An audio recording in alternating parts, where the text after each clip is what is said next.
Hello guys, स्वागत है आप सबका। तो आज हम बात करेंगे अदानी ग्रीन एनर्जी के क्वार्टर फोर के रिजल्ट आ चुके हैं। मुनाफा के अंदर गिरावट आई है, इसका इम्पैक्ट क्या हो सकता है वो भी हम देखेंगे। चार्ट के ऊपर भी चर्चा करेंगे। अगर आप नए हैं इस चैनल के ऊपर दोस्तों तो हमारे चैनल को सब्सक्राइब जरूर कर लें। अदानी ग्रीन एनर्जी के ऊपर टाइम टू टाइम या फिर डेली हम टेक्निकल चार्ट के ऊपर एनालिसिस भी करते हैं। पूरी रिपोर्ट ज़रूर देखिए। पहले तो आप देखें कि मुनाफा 70% घटकर 150 करोड़ हुआ। ऑपरेशनल रेवेन्यू भी गिरा। क्या है पूरी जानकारी यहाँ पर हम देख लेते हैं कि अदानी ग्रीन एनर्जी ने शुक्रवार को यानी कि आज वित्त वर्ष 2024 की चौथी तिमाही के नतीजे जारी कर दिए हैं। मार्च 2024 को समाप्त तिमाही में कंपनी का कंसोलिडेटेड नेट प्रॉफिट सालाना आधार पर 70% घटकर 150 करोड़ हो गया है। एक साल पहले ये आंकड़े 508 करोड़ रुपए थे। कंपनी ने इस बात की जानकारी शेयर बाजार में दी और कल इसके ऊपर हम डिटेल में चर्चा करेंगे।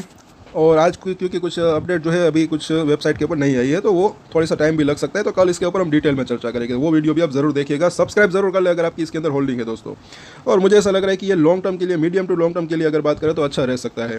यहाँ पर अभी देखें कि ऑपरेशनल रेवेन्यू में भी गिरावट। तो बता दें कि कंपनी का क्रमिक आधार पर अक्टूबर दिसंबर तिमाही में दर्ज किए गए 256 करोड़ रुपए से प्रॉफिट 41% कम रहा। रिपोर्टिंग तिमाही में ऑपरेशनल रेवेन्यू 1941 करोड़ रुपए रहा है, जो 8.4% की गिरावट दर्शाता है। वहीं पूरे वित्तीय वर्ष के लिए कंसोलिडेट रेवेन्यू 7,735 करोड़ रुपए रहा, जो पिछले वर्ष की तुलना में 33% अधिक है। जबकि EBITDA पहले से 30% बढ़कर 7,222 करोड़ रुपए हो गया। कैश प्रॉफिट पिछले वर्ष की तुलना में 25% बढ़कर 3,986 करोड़ रुपए हो गया है। ऑपरेशनल कैपेसिटी भी बढ़ी। ये चीज़ जो है मुझे काफ़ी पॉजिटिव यहाँ पर दिख रही है कि कंपनी की फाइलिंग में दावा किया गया है कि उसके ऑपरेशनल कैपेसिटी में 35% की वृद्धि हुई है और ये 10.9 गीगावाट हो गई है। AGEL ने गुजरात के खावड़ा में निर्माणाधीन 30 गीगावाट में से 2 गीगावाट की भी तैनाती की है, जिसके बारे में उसने कहा कि यह दुनिया की सबसे बड़ी RE परियोजना है। एनर्जी सेल 47% बढ़ी। तो वित्त वर्ष 2024 में एनर्जी सेल में 47% की वृद्धि हुई और यह 21,806 मिलियन यूनिट रही। जबकि सोलर पोर्टफोलियो की CUF लगातार उच्च स्तर पर 24.5% रहा। वहीं विंड पोर्टफोलियो की CUF में 420 BPS सुधार के साथ 29.4% की वृद्धि दर्ज की गई। हालांकि हाइब्रिड पोर्टफोलियो CUF में 520 BPS सुधार के साथ 40.7% की वृद्धि दर्ज की गई। तो ये इसकी जो है पूरी की पूरी रिपोर्ट है।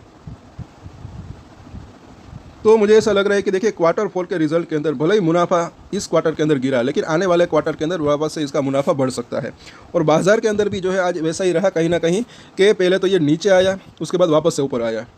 जब मुनाफे के अंदर गिरावट आई, मतलब कि जब बाजार चालू थे तभी इसके रिजल्ट आए थे, तो पहले तो बाजार को थोड़ा सा कम मतलब कि समझ में आया कि मुनाफा गिरा, इसके बाद इसका शेयर नीचे आया, उसके बाद वापस से ऊपर चढ़ा। जब बाजार को समझ में आया कि ये रिजल्ट जो है अच्छे रह सकते हैं, मतलब कि यहाँ पर देखें तो साथ साथ यहाँ 1950 से 2000 के आसपास का एक हाई बनाकर नीचे आया था।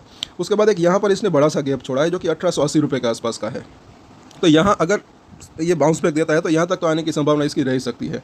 नीचे में सपोर्ट कहाँ पर हो सकता है वो भी हम देखेंगे। पहले तो 15 मिनट का चार्ट देख लेते हैं। यहाँ आई थिंक इसी टाइम के आसपास इसका रिजल्ट आया होगा। नीचे आया, 15 मिनट के अंदर अंदर ही वापस से ये ऊपर चला गया और तेज़ी थोड़ी सी जो है मतलब कि पॉजिटिव से जो है तेज़ी के साथ ही थोड़ा बहुत बंद रहा। हालांकि बाजार के अंदर आज गिरावट थी। तो यहाँ पर ये शो हो रहा है, ऐसा दिख रहा है कि ये ज़्यादा नीचे जाना नहीं चाह रहा है। तो अभी भी जो है इसके अंदर गिरावट की संभावना थोड़ी सी कम दिख रही है और यहाँ पर अभी 1800 के आसपास का प्राइस है। अब यहाँ पर एक चीज़ है नोटिसेबल कि अभी ये वीकली चार्ट के ऊपर अगर ये 5 और 9 वीक के मूविंग एवरेज के ऊपर टिकने लगे तब इसके अंदर जो है और तेज़ी आने की संभावना रह सकती है। क्योंकि कई लोग हमें कमेंट करते हैं कि इसके अंदर तेज़ी कब तक आ सकती है। तो यहाँ पर आप साफ साफ देख सकते हैं कि जब इसके अंदर यहाँ पर ये जो तेज़ी बनी हुई थी तब ये एक्चुअली 5 और 9 वीक के मूविंग एवरेज के ऊपर बना हुआ था और इसको आप इन दोनों ही मूविंग एवरेज को फास्ट मूविंग एवरेज भी कह सकते हैं। अभी इसके नीचे ये बना हुआ है। जब इससे ये गिरावट आई उसके बाद ये 3 हफ्ते जो है कंसोलिडेशन इसके अंदर अभी बना हुआ है। तो ये लेवल के ऊपर फ्राइडे तक, आने वाला फ्राइडे तक अगर क्लोजिंग दे दे तो वापस से तेज़ी की संभावना इसके अंदर हो सकती है। और यहाँ पर आप देखें वीकली चार्ट, ये थोड़ा सा लंबा चार्ट, जैसे कि हमने चर्चा की, यहाँ पर जो है जैसे ही ये 5 और 9 वीक के मूविंग एवरेज के ऊपर बना हुआ था तब तेज़ी इसके अंदर ये बनी हुई थी, तो वापस के इसके ऊपर अगर निकलता है तो वापस तेज़ी आने की संभावना हो सकती है। और अब की बार अगर ये 2000 तक आता है तो इसके भी ऊपर जाने की संभावना रह सकती है। और नीचे में सपोर्ट कहाँ पर है, तो अभी शॉर्ट टर्म की बात करें तो आज का जो लो है उसी लेवल के आसपास यहाँ पर बुलिंजर बैंक को अगर हम लगाते हैं तो उसी लेवल के आसपास इसका सपोर्ट दिख रहा है। निचली लाइन इसकी अभी यहीं पर उसी लेवल के आसपास है। पिछली बार भी निचली लाइन के आसपास ही इसने एक बाउंस बैक देने की कोशिश की थी। मिडिल लाइन जो है वहाँ पर इसको एक हल्का सा रेजिस्टेंस का सामना करना पड़ सकता है। अगर इस लाइन को क्रॉस करता है ऊपर की तरफ तो जो इसकी ऊपरी लाइन है वहाँ तक जाने की संभावना रह सकती है। और अब 1 से 2 दिन की शॉर्ट टर्म की बात करें तो मुझे ऐसा लग रहा है कि अभी 1800 का प्राइस है, 0.25% के आसपास की तेज़ी के साथ बंद रहा आज के दिन। नीचे में नज़दीकी इसका जो सपोर्ट एरिया जो दिख रहा है 1770 के आसपास का, उसके बाद देखें तो 1740, उसके नीचे जो है 1680 से लेकर 1650 रुपये के आसपास का जोन, तो ये अभी इसके नज़दीकी सपोर्ट दिख रहे हैं। रजिस्टेंट की बात करें तो पहला रजिस्टेंट जो है इसका 1840, उसके बाद देखें तो 1880 रुपये के आसपास का, क्योंकि वहाँ पर उसी लेवल के आसपास इसने गैप छोड़ा है। अगर ये 2 लेवल अगर क्रॉस हो जाते हैं उसके बाद जो है 1930 से लेकर 2000 तक जाने की इसकी संभावना रह सकती है। और 2000 को अगर ये क्रॉस करता है उसके बाद 2200 से 2400 तक जाने की संभावना इसकी रह सकती है। और शॉर्ट टर्म में भले ही थोड़ी सी वॉलेटिलिटी रहे, लेकिन मुझे ऐसा लग रहा है कि मीडियम टू लॉन्ग टर्म की अगर बात करें तो तेज़ी की संभावना इसके अंदर रह सकती है। तो आज के वीडियो में इतना ही। अगर जानकारी अच्छी लगे तो लाइक, शेयर एंड सब्सक्राइब जरूर कर ले। और एक स्टैंडर्ड डिस्क्लेमर जो कि मैं हमेशा देता हूँ, आप कोई भी ट्रेड ले उससे पहले अपनी रिसर्च करें, अपने फाइनेंशियल एडवाइजर की सलाह ले, उसके बाद ही कोई डिसीजन ले। और डिसीजन ले तो उसकी जिम्मेदारी मैच्योरिटी के साथ खुद ही ले। ये वीडियो मैंने एजुकेशन पर्पस के लिए बनाई, मेरी तरफ से कोई बाय या सेल की रिकमेंडेशन नहीं है। Thank you.